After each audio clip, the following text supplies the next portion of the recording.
Hi! ஒரு குட்டி evening vlog. சின்ன பையன ஸ்கூல்ல இருந்து கூப்பிட்றதுக்காக அன்னைக்கு நான் தான் போயிருந்தேன். போகும்போதே கொஞ்சம் மழை பெஞ்சுக்கிட்டு இருந்தது. பட் நான் பையன பிக்கப் பண்ணிட்டு வரும்போது மழையெல்லாம் நின்றுச்சு. கிளைமேட் வந்து ஒரு வாரமாவே நல்லா இருக்கு. அப்பப்போ மழை பெய்யுது. அது மாரி க்ரீனரியா இருக்கு.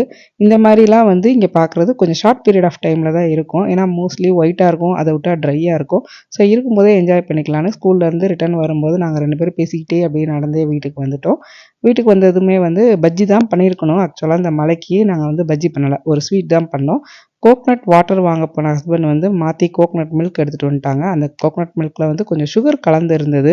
ஸோ நம்ம வந்து கிரேவிக்கோ, இல்ல தேங்காய் பால் சாதத்துக்கோ இத வந்து யூஸ் பண்ண முடியாது. அதனால அத வச்சு ஸ்வீட் பண்ணிடலான்னு தேங்காய் பால் கொழுக்கட்டை பண்ணேன். ஈவினிங் டைம்ங்கிறனால கொஞ்சம் சூடா டீ குடிக்கலான்ட்டு பெரிய பையன் வந்து இஞ்சி டீ போட்டு தந்திருந்தான். ஸோ ஸ்வீட் அண்ட் இஞ்சி டீயோட இந்த மழையில என்ஜாய் பண்ணோம். கொஞ்சம் டிஃபரெண்ட்டான காம்பினேஷன் தான்.